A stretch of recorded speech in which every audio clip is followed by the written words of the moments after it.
Hello बच्चा लोग, welcome to ignite class. आज हम डिस्कस करेंगे पेपर किसका, क्लास 11th का 2024 का 2024 फिजिक्स के 2024 का 2024 का आप देख सकते हैं क्या है आपका क्लास 11 एग्जाम। और किसका है ये जैक बोर्ड की बात है। किसकी बात है कर रहे हैं हम? जैक बोर्ड की बात है। कुल कितने पेज होते हैं? 32 पेज होते हैं। यहाँ आपको फिजिक्स लिखा हुआ, साइंस लिखा जाएगा, ठीक। यहाँ पेपर 1 पेपर 2 लिखा जाएगा। एमसीक्यू में क्वेश्चन ऊपर नीचे होते हैं, वो पेपर 1 पेपर 2 होता है, ठीक। चलिए आइए हम एक एक बात करें। कितना टाइम, कितने क्वेश्चन। देखो फुल मार्क्स कितने मार्क्स का है? तो सर 40 मार्क्स का है। कितने मार्क्स का है? 40 मार्क्स का है। कितने मार्क्स का है? 40 मार्क्स का है। कितना टाइम मिल रहा वर्क? तो 1 घंटे मिल रहे हैं। 1 आवर मतलब बच्चा होता है, 1 आवर मतलब होता है 60 मिनट। कितने मिनट? 60 मिनट। और 40 मार्क्स के हैं और हर क्वेश्चन 1 मार्क्स का होगा। एवरी क्वेश्चन 1 मार्क्स का होगा। तो पर क्वेश्चन टाइम कितना होगा? तो 60/40, इट मीन्स 1.5 मिनट।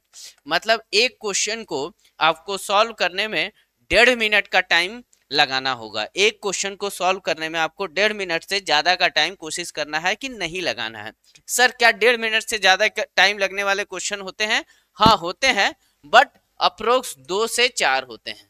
इससे ज्यादा क्वेश्चन नहीं होगा जिसमें टाइम आपका 1.5 मिनट से ज्यादा लगे, ठीक। तो आप देखोगे मैक्सिमम क्वेश्चन जो होंगे वो 30 सेकेंड से 1 मिनट का होगा।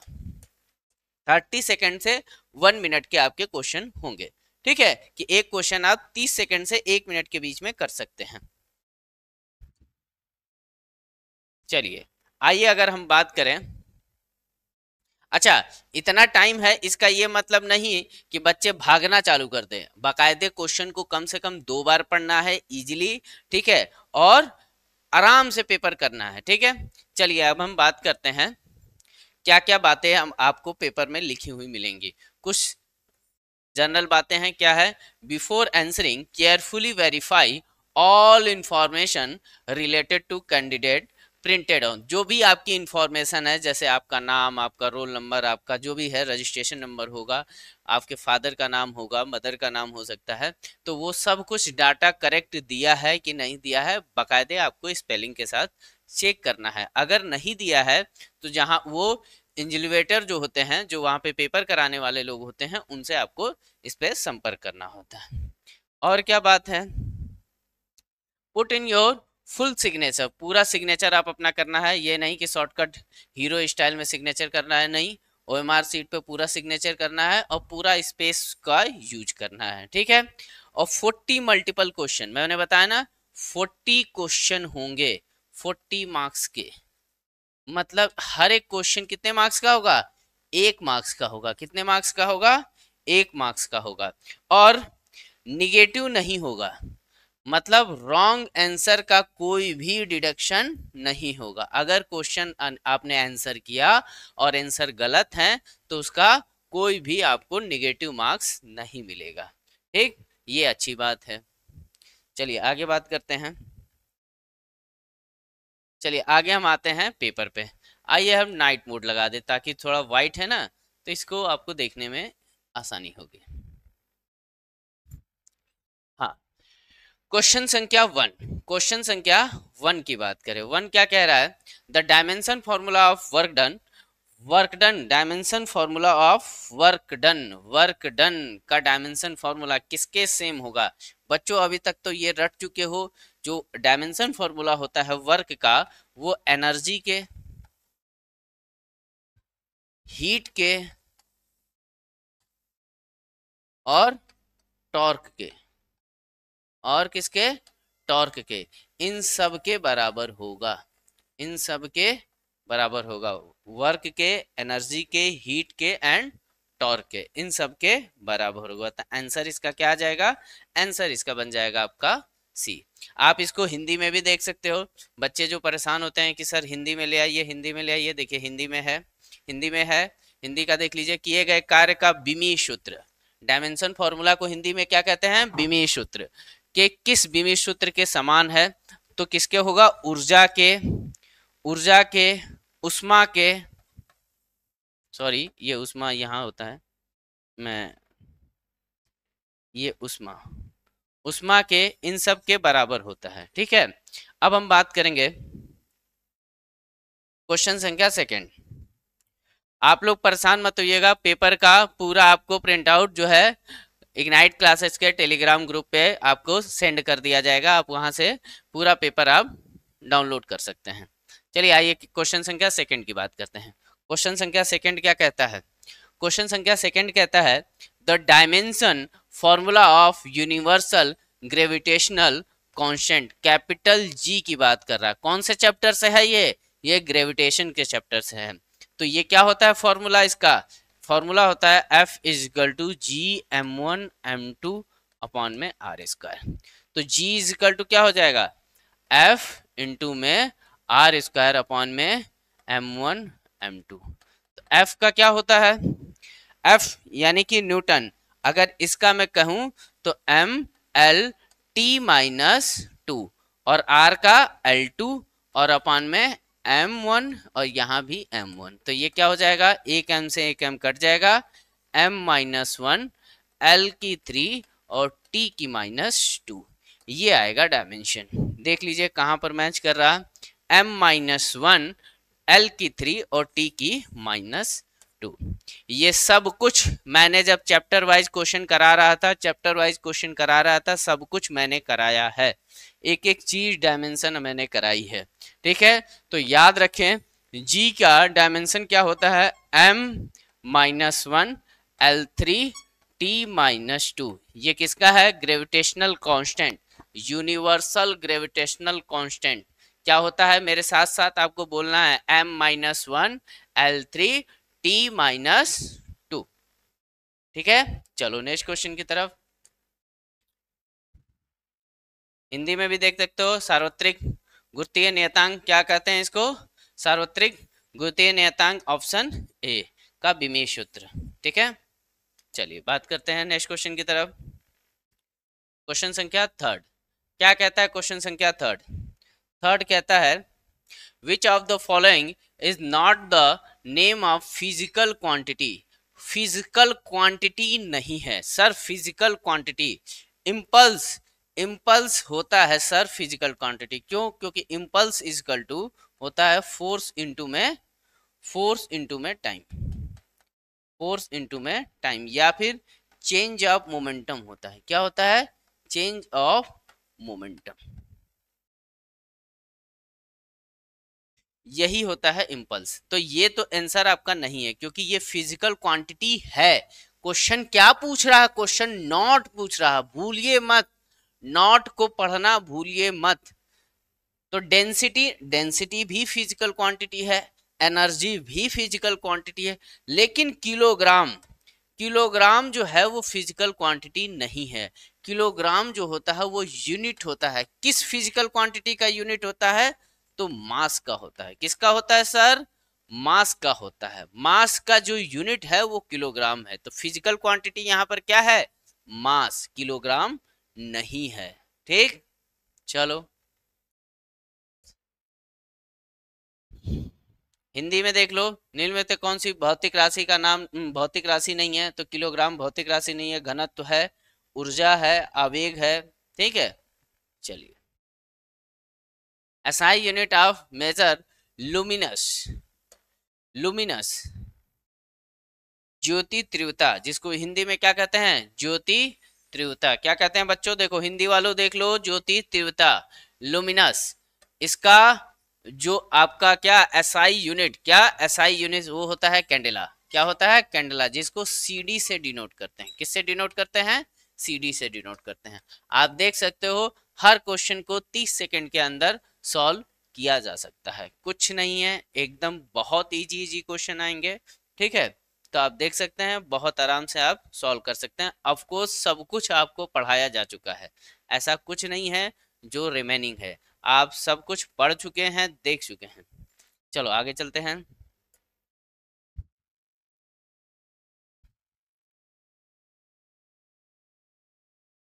हाँ, कुछ बच्चे ऐसे भी होंगे कि अभी तक मेरी वीडियो नहीं देखे थे या नहीं पढ़े हैं, तो उन्हें घबराने की ज़रूरत नहीं है। वो सिर्फ अभी मैं कम से कम 5 PYQ, 5 साल के PYQ मैं कराऊंगा। ठीक है, 5 वीडियो आएंगे और 5 PYQ लगभग लगभग मैं कराऊंगा। वो करके जाना है, एग्जाम से पहले एटलीस्ट उतना कर लेना है। ठीक है, 40 क्वेश्चन हर वीडियो में आपको मिलेंगे। और कितने मिलेंगे? 5 मिलेंगे। और मैं बता रहा हूँ मोस्ट प्रोबेबली है कि आपका पेपर 15 अप्रैल के अराउंड अप में होने वाला है, 15 के बाद या 15 के इर्द गिर्द ही होगा। ठीक है, आप देख सकते हो रामनवमी के बाद आपको नोटिस जारी हो जाएगी, मोस्ट प्रोबेबली है, बाकी गवर्नमेंट पता नहीं। If an object move with constant speed, object जो है कांस्टेंट स्पीड है, स्पीड कांस्टेंट है, सर्कुलर पाथ भी है, मतलब सर्कुलर पाथ पे एक छोटा सा ऑब्जेक्ट है, ये मूव कर रहा है, तो इसकी स्पीड कांस्टेंट है। इट मींस मैग्नीट्यूड जो होगा, मैग्नीट्यूड वो क्या होगा? सेम होगा। डायरेक्शन, सर अगर सर्कुलर पाथ पे मूव कर रहा है तो हर एक पॉइंट पे क्या हो रहा है? Direction change. हर एक पॉइंट पे डायरेक्शन क्या हो रही है? चेंज हो रही है, मतलब डायरेक्शन चेंज हो रहा है। डायरेक्शन क्या हो रहा है? चेंज हो रहा है। डायरेक्शन चेंज का मतलब है कि वेलोसिटी, क्या वेलोसिटी चेंज होगी। क्या होगी? वेलोसिटी चेंज होगी। स्पीड भले नहीं चेंज होगा, क्योंकि आपको पता है कि जो वेलोसिटी होता है, जो वेलोसिटी होता है वो दो बातों पर डिपेंड करता है। एक बात होता है आपका मैग्नीट्यूड, एक होता है मैग्नीट्यूड और दूसरा होता है डायरेक्शन। दूसरा होता है डायरेक्शन। तो मैग्नीट्यूड भी है और डायरेक्शन भी है। अब जब पास जो है सर्कुलर मोशन कर रहा है, पास क्या कर रहा है? सर्कुलर मोशन कर रहा है, तो सर्कुलर मोशन में मैग्नीट्यूड भले आप सेम रख लीजिए, लेकिन डायरेक्शन को आप सेम नहीं रख पाएंगे। अगर डायरेक्शन सेम हो गई तो सर्कुलर पाथ पॉसिबल ही नहीं है। हर एक सर्कुलर मोशन के लिए, हर एक सर्कुलर मोशन के लिए वेलोसिटी का डायरेक्शन में चेंज होना जरूरी है। वेलोसिटी का डायरेक्शन में चेंज होना जरूरी है। वेलोसिटी का डायरेक्शन में चेंज होना जरूरी है। तो आप देख सकते हैं, अगर इन दोनों में से कोई भी एक चेंज होगा तो वेलोसिटी चेंज होगी। तो इस केस में डायरेक्शन ऑलवेज चेंज। डायरेक्शन क्या होगा? Always change. तो जब ऑलवेज चेंज होगा यानी कि वेलोसिटी भी चेंज होगी। तो आप देख सकते हैं क्या आएगा? It is changing. वेलोसिटी क्या होगा? चेंज करेगा। पूछा है ना यहाँ पे अबाउट द वेलोसिटी, क्या आप बता सकते हैं वेलोसिटी के बारे में? तो वेलोसिटी चेंज होगी। ठीक है, चलिए आइए चलते हैं। हिंदी वालों देख लो क्या है। यदि किसी वस्तु वृत्ताकार पथ पर, गोलाकार पथ पर चल रही है तो उसका वेग क्या होगा? तो वेग बेटा दिशा और एक, और वो उसका वस्तु का मैग्नीट्यूड समान है तो दिशा बदल रहा है, दिशा बदल रहा है, इसीलिए वेग भी क्या होगा? बदलेगा। वेग भी क्या होगा? बदलेगा। आइए देखते हैं क्वेश्चन संख्या 6। 6 क्या कह रहा है? Which of the following quantity is vector quantity? बहुत आसान। वेक्टर क्वांटिटी कौन कौन सी हुए हैं इसमें? तो सर वेक्टर इसमें वेलोसिटी है। अभी मैंने बताया, क्यों बताया? क्योंकि अभी बताया कि वेलोसिटी दो चीजों पर डिपेंड करती है, एक मैग्नीट्यूड पे और दूसरा डायरेक्शन पे। तो वेलोसिटी क्या है? वेक्टर क्वांटिटी है। ठीक है, तो आप यहां देख सकते हैं ऑप्शन सी। ठीक, चलिए नेक्स्ट चलते हैं।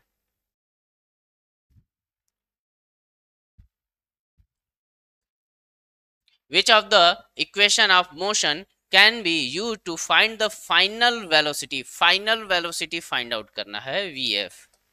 कौन सा इक्वेशन इसमें से यूज किया जा सकता है? गिवन क्या क्या है? इनिशियल वेलोसिटी गिवन है, डिस्प्लेसमेंट गिवन है और एक्सेलरेशन। मतलब आपके पास गिवन डाटा में एक्सेलरेशन दिया है, इनिशियल वेलोसिटी दिया है और डिस्प्लेसमेंट दिया है।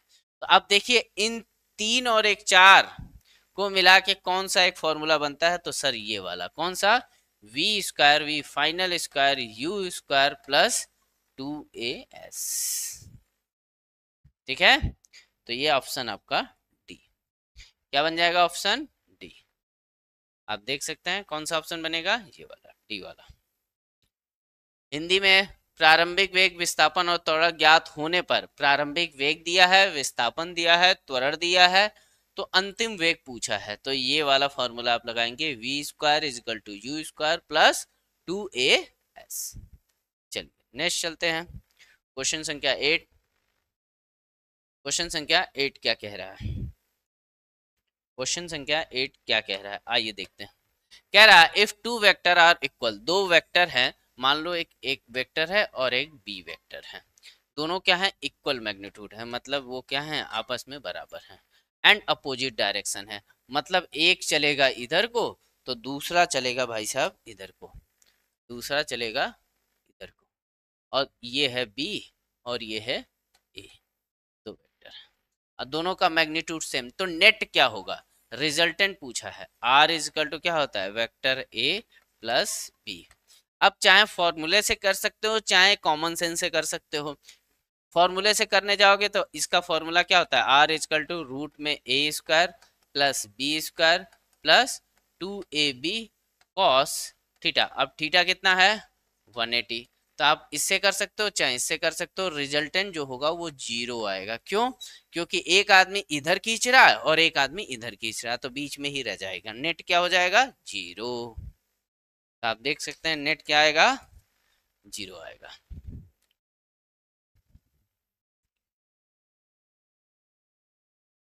क्या है हिंदी में, यदि दो सदिश परिणाम में समान दिशा में विपरीत हैं तो उनका परिणाम क्या होगा, शून्य होगा। क्या होगा, शून्य होगा। चलिए आइए नेक्स्ट पर चलते हैं, क्वेश्चन संख्या 9 की तरफ। 9 क्या कह रहा, कह रहा the scalar product of two vector is also known an, scalar product, scalar product क्या होगा सर, ए डॉट बी अगर सी है तो सी क्या आएगा, तो सी सर स्केलर आएगा। क्या आता है, स्केलर आएगा। स्केलर प्रोडक्ट या डॉट प्रोडक्ट का आंसर भी स्केलर ही होता है। उसी तरह वेक्टर प्रोडक्ट या क्रॉस प्रोडक्ट का आंसर भी वेक्टर होता है। Is clear? चलो तो ये सी लगाएंगे फटाफट। नेक्स्ट क्वेश्चन, अदिश गुणनफल का आंसर क्या आएगा, अदिश आएगा, हिंदी में इसकी बात है। चलिए आइए नेक्स्ट क्वेश्चन करते हैं, क्वेश्चन संख्या 10। In the projectile motion the horizontal component, projectile motion देखिए, प्रोजेक्टाइल मोशन के दो कंपोनेंट होते हैं, एक तो पहले तो ये वेलोसिटी का वेलोसिटी है v, अब इसके दो कंपोनेंट, एक होता है ux या vx और ये है vy।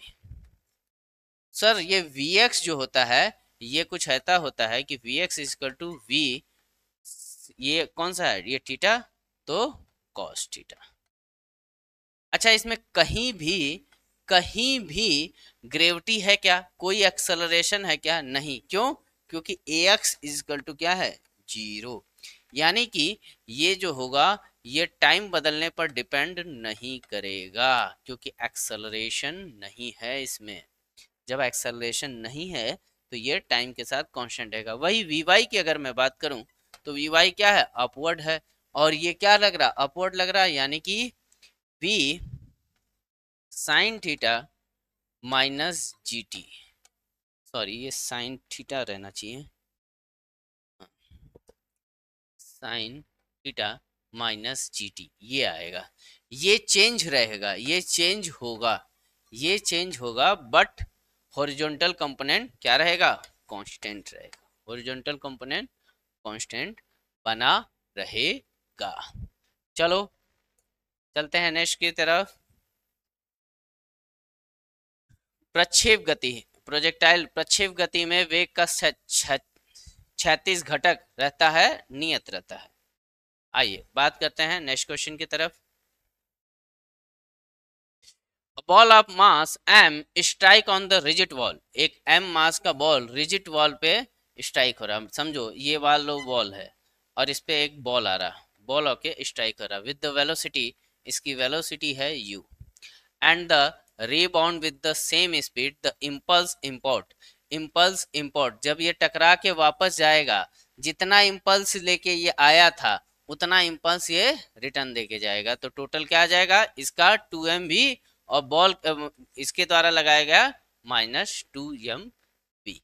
तो आप ये देख सकते हैं, ये मैंने क्लास में भी कराया है, यूट्यूब पे भी कराया है। जो क्लास के बच्चे हैं वो तो क्लास में भी किए हैं, जो यूट्यूब के बच्चे हैं उनको यूट्यूब में भी मैंने कराया है, तो आप वहां पर देख सकते हैं। सारे क्वेश्चन मैंने इस टाइप के क्वेश्चन कराए हैं। ठीक, आप ये देख सकते हैं कि कितना पेपर आपका क्लास के नोट से या क्लास से मैच हो रहा है। Which of the following known is the law of inertia. Sir law of inertia कौन सा है? तो न्यूटन का फर्स्ट लॉ, बात ही खत्म। न्यूटन का first law.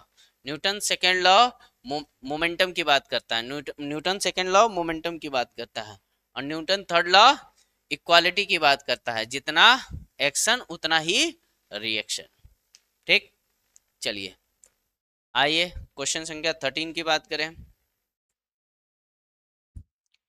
Change in momentum given by, change in momentum, देखो फोर्स इज इक्वल टू होता है, फोर्स इज इक्वल टू होता है change in momentum, change in momentum upon में टाइम। ठीक है, तो फोर्स चेंज ऑफ मोमेंटम क्या हो जाएगा, इस फॉर्मूले से देख सकते हो कि फोर्स इनटू में टाइम इक्वल टू क्या होगा, चेंज ऑफ मोमेंटम।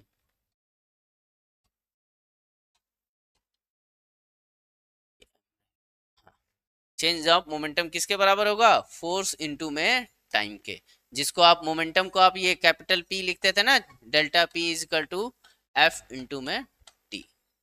ये तो आप देख सकते हैं ऑप्शन बी।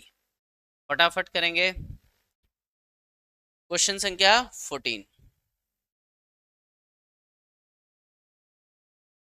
क्वेश्चन संख्या 14 क्या कह रहा है, क्वेश्चन संख्या 14, अ कॉक ऑफ मास 10 ग्राम। देखो मास है 10 ग्राम का कॉक है जो कि फ्लोटिंग कर रहा है। मान लो ये वाटर बॉडी है, ये वाटर बॉडी है। अब इस वाटर बॉडी पे एक कॉक है जिसका वेट है, मास है वो 10 ग्राम है।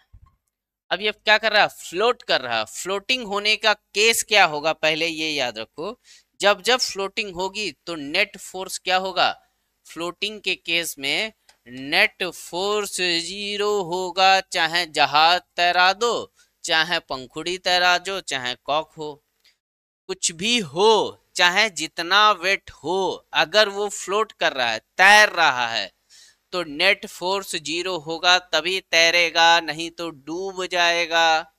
ये याद रखें। तो क्या आएगा, 0 का ऑप्शन है डी ऑप्शन। ये जिनका पेपर है उन्होंने ए अटेंड किया है, ये गलत है। क्या है, डी ऑप्शन। फटाफट लगा लो।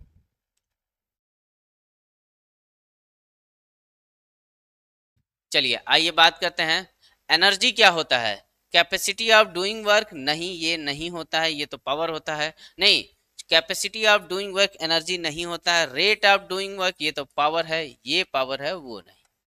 ओके, चेंज ऑफ वर्क, हाँ चेंज ऑफ वर्क को ही आप एनर्जी कह सकते हैं।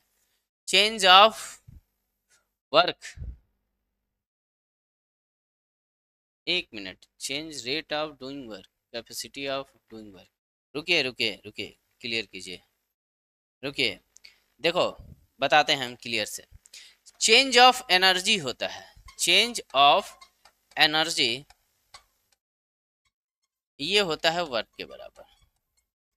और वर्क को आप ये भी कह सकते हो कि वर्क इक्वल टू क्या होता है, कैपेसिटी ऑफ डूइंग वर्क। सही बात है, यही सही है, कैपेसिटी ऑफ डूइंग।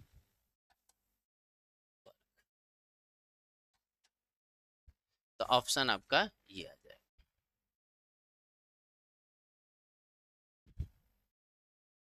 चलिए नेक्स्ट चलते हैं।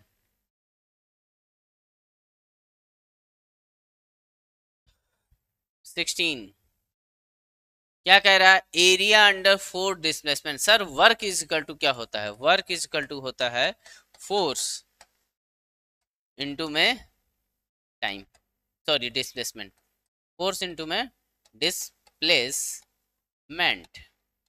तो इन दोनों के बीच का अगर आप एक तरफ फोर्स ले लीजिए, एक तरफ जो है फोर्स ले लीजिए, एक प्लस डिस्प्लेसमेंट ले लीजिए, और कोई ग्राफ बनाते हैं, तो इस ग्राफ के द्वारा जो बना गया ये एरिया है, ये एरिया कुछ नहीं है, वर्क के बराबर होगा। किसके बराबर होगा? वर्क के बराबर।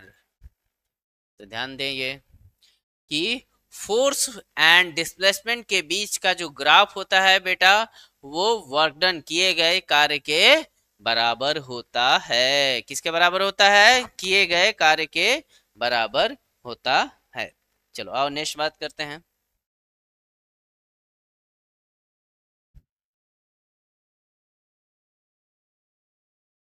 द परफेक्टली इन इलास्टिक है, वर्ड पे ध्यान देंगे, इन इलास्टिक है, इन है यहाँ पर, तो इसमें सिर्फ और सिर्फ मोमेंटम ही कंजर्व रहेगा। इसमें सिर्फ और सिर्फ मोमेंटम कंजर्व रहेगा, एनर्जी कंजर्व नहीं रहेगी। अगर इलास्टिक होता तो मोमेंटम और एनर्जी दोनों कंजर्व होती। ठीक है, याद रखें, सब कुछ बताया गया है।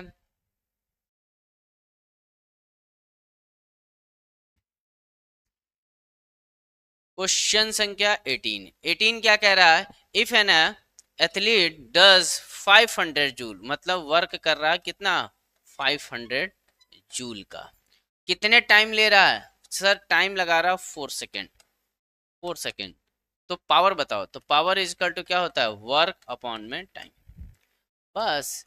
तो ये 500 अपॉन में 4 कितना आ जाएगा?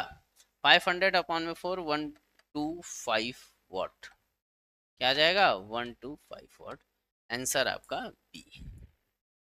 क्योंकि पावर का फॉर्मूला क्या होता है? Power is equal to rate of change of work. क्या होता है? Rate of change of work ही पावर होता है। तो आप ये देख सकते हैं, आसान क्वेश्चन था, कोई बहुत बड़ा क्वेश्चन नहीं था, न्यूमेरिकल था बट बहुत बड़ा क्वेश्चन नहीं था। चलिए 19 question, the product of moment of inertia and angular velocity. Sir moment of inertia यानी कि आई की बात कर रहा, और ये ओमेगा की बात कर रहा। आई अगर एनालॉग की बात करें तो आई एनालॉग है मास का। किसका मास? किसका है? मास का। और एंगुलर वेलोसिटी किसके है? वेलोसिटी के। तो मास इंटू में वेलोसिटी, एम इंटू में भी क्या होता है? मोमेंटम होता है। तो आई इंटू में ओमेगा क्या होगा? ये भी मोमेंटम होगा, लेकिन एंगुलर मोमेंटम होगा। क्या होगा? एंगुलर मोमेंटम, एल, जिसको आप कैपिटल एल से, तो एल इजकल टू क्या हो जाएगा? आई ओमेगा। ये याद रखेंगे, ये सब आप कर चुके हैं, सब कुछ आप पढ़ चुके हैं, कुछ भी ऐसा नहीं है बच्चा जो आपको नहीं कराया गया है, हर एक क्वेश्चन को कराया गया है।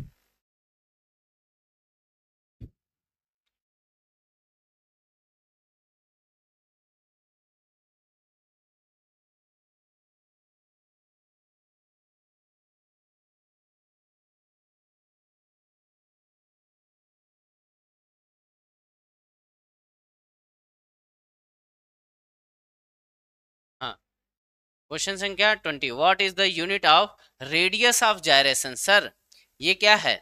ये रेडियस ऑफ जायरेशन, तो कुल मिला के कुछ रेडियस ही तो है। तो रेडियस को किस में मापते हो? रेडियस को हम सर मीटर में मापते हैं। किस में मापते हैं? मीटर में मापते हैं, एम से। हालांकि इसको डिनोट करते हैं के से। के का क्या फॉर्मूला होता है? I is equal to M के स्क्वायर। आई क्या है? मोमेंट ऑफ इनर्शिया और मास। मोमेंट ऑफ इनर्शिया और मास में रिलेशन ये के जरिए आता है। यही होता है रेडियस ऑफ जायरेशन। यूनिट क्या है इसकी? मीटर। अगर हम डायमेंशन की बात करें तो क्या आएगा? L m0 l1 t0। और हिंदी में इसको क्या कहते हैं? परिभ्रमण त्रिज्या। क्या कहते हैं? परिभ्रमण त्रिज्या। आइए 21 की बात करें। Rotational kinetic energy. Sir rotational kinetic energy is equal to 1/2 I omega का स्क्वायर। कैसे? सर काइनेटिक एनर्जी ट्रांसलेशन में क्या होता है? 1/2 एम वी का स्क्वायर। एम एनालॉग है आई का और वी एनालॉग है ओमेगा का, तो ये क्या हो जाएगा? I/2 1/2 आई ओमेगा का स्क्वायर। Option D. ठीक है, याद रखिए काइनेटिक एनर्जी का फॉर्मूला रोटेशन में क्या होता है? 1/2 आई ओमेगा का स्क्वायर। चलिए नेक्स्ट क्वेश्चन संख्या 22। What is the moment of inertia of solid cylinder. ये याद रखें, यहाँ सिलेंडर दिया है, याद रखें यहाँ पर सिलेंडर दिया है, सॉलिड स्पेयर ना करके आए। सिलेंडर का क्या होता है सर मोमेंट ऑफ इनर्शिया, तो होता है सर 1/2 mr का स्क्वायर। जो डिस्क का होगा, देखो एक डिस्क के ऊपर एक डिस्क, एक डिस्क के ऊपर एक डिस्क बना के आप सिलेंडर बना सकते हैं। तो जो जिससे वो बना है, डिस्क से बना है, एक डिस्क रखा, जैसे आप घर में जाओगे आपके पास 6 प्लेट है, एक के ऊपर एक प्लेट रख दोगे तो देखो सिलेंडर जैसा हो जाता है ना। उसी तरह अब प्लेट का क्या होता है 1/2 mr², तो सिलेंडर का भी क्या होगा 1/2 mr²। तो ये याद रखें, यहाँ पे सिलेंडर पूछा है तो आंसर क्या आएगा बी। साहब ने देखो 3/2 mr² किया है, ये गलत है, याद रखें ये आएगा।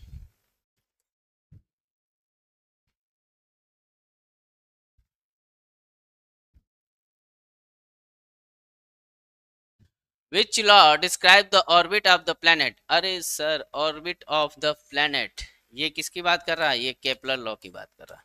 ये किसकी बात कर रहा है, ये केपलर लॉ की बात कर रहा है।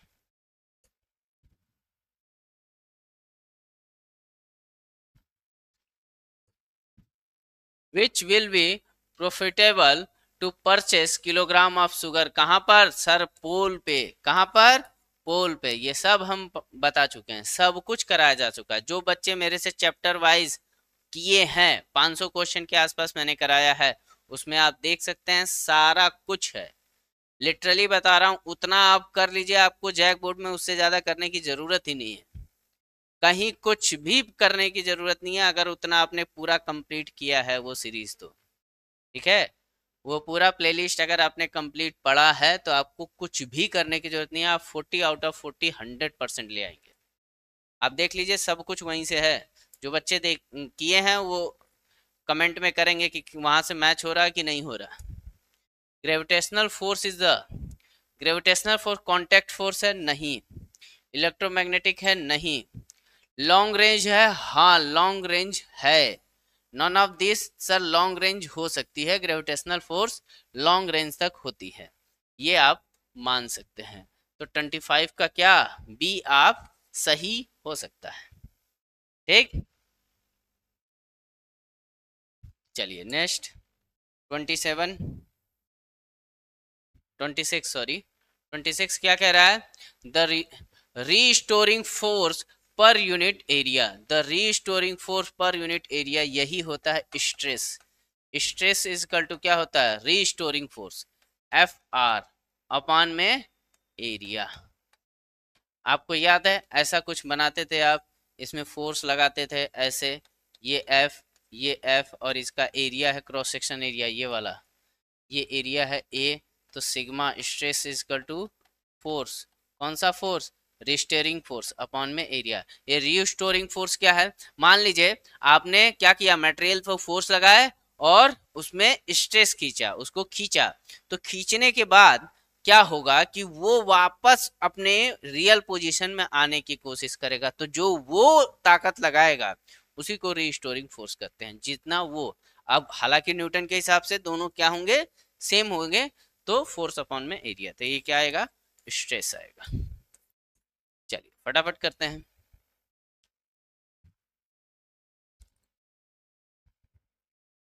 Question 27, Hooke's law state that, Hooke's का लॉ क्या कहता है, stress is directly proportional to strain, stress is inversely proportional, stress is equal to नहीं, stress is directly proportional to strain, यही कहते हैं हुक साहब।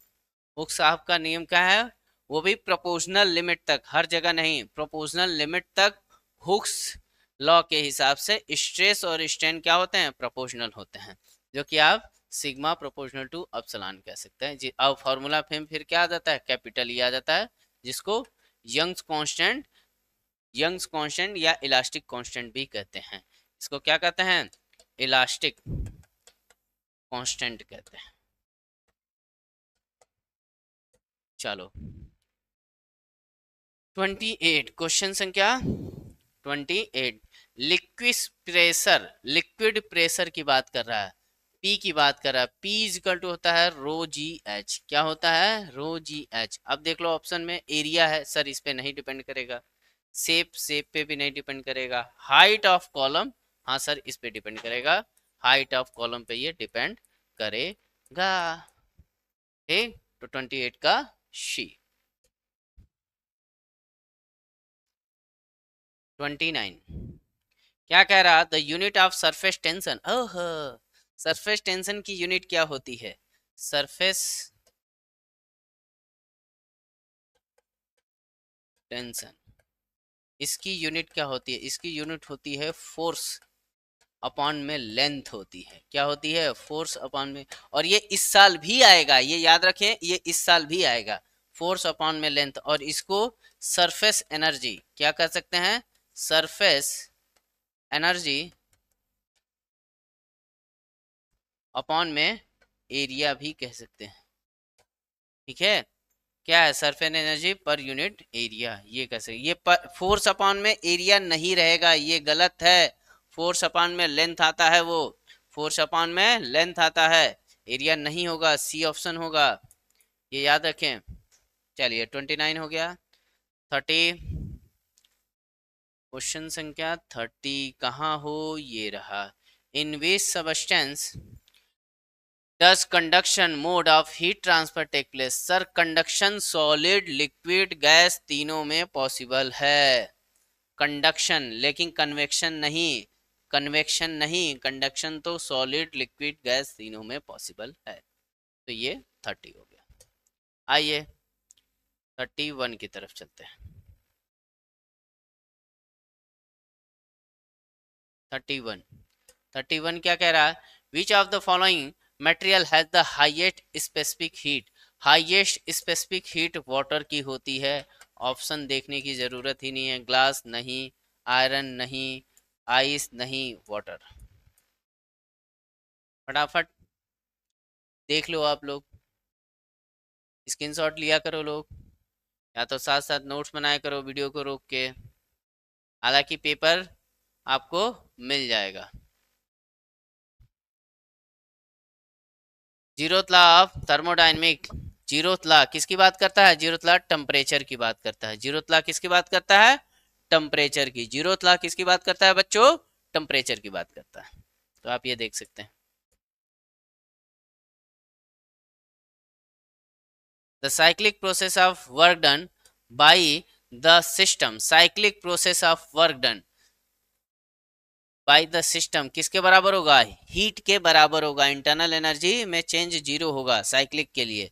Equal then heat given off system. ये आंसर आएगा 20 का, ये नहीं आएगा, ये आएगा आंसर। 33। चलिए 34। क्वेश्चन संख्या 34 किधर है? Average kinetic energy, average kinetic energy of the molecule of a gas is directly proportional to average kinetic energy of molecule of gas is directly proportional to किसके होगा? सर टेम्परेचर के। किसके होगा? Temperature के। किसके होगा? टेम्परेचर के। तो फटाफट स्क्रीनशॉट लो। चलो चलते हैं नेक्स्ट पे। 35। a car a car tire, sorry, a car tire or hot pressure of gas molecule. देखो अगर कार का जो टायर है उसका टेम्परेचर बढ़ रहा तो अंदर क्या हो रहा है? प्रेशर हाई हो जाएगा। क्या हो जाएगा? प्रेशर हाई हो जाएगा। इसीलिए टायर के फटने का डर रहता है। तो ये सी लगाया हुआ है, ये गलत है, ये वाला गलत है, ये सही है। हाई होगा, क्या होगा? हाई होगा, ये गलत है।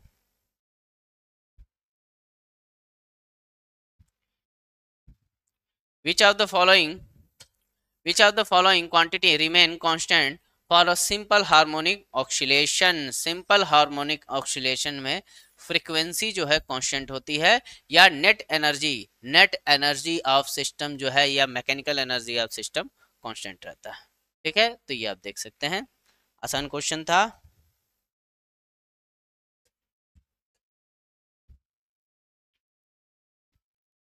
Which of the following necessary condition of SHM, necessary condition of SHM क्या होगा? इलास्टिसिटी होना चाहिए। जिस बॉडी में SHM हो रहा है वो उसकी इलास्टिसिटी की प्रॉपर्टी होना अनिवार्य है। चलिए चलते हैं। कितने इजी इजी क्वेश्चन हैं आप देख सकते हैं, आपको सब कुछ कराया गया है। Which physical quantity does not amplitude of SHM represent? क्या? Which physical quantity does the amplitude of SHM represent? Yes जो मैक्सिमम डिस्प्लेसमेंट है वही क्या होता है? SHM का एम्पलीट्यूड होता है। ठीक है।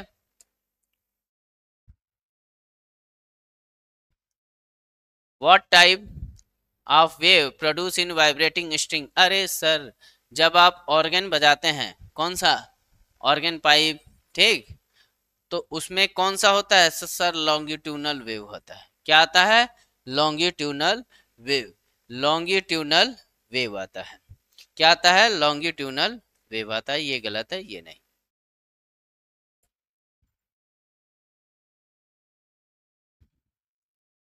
लास्ट क्वेश्चन क्या है? Last question, which property of sound wave is responsible for formation of beats? Beats के लिए क्या? फ्रीक्वेंसी। तो आप ये देख सकते हैं, ये सारा पेपर मैंने आपको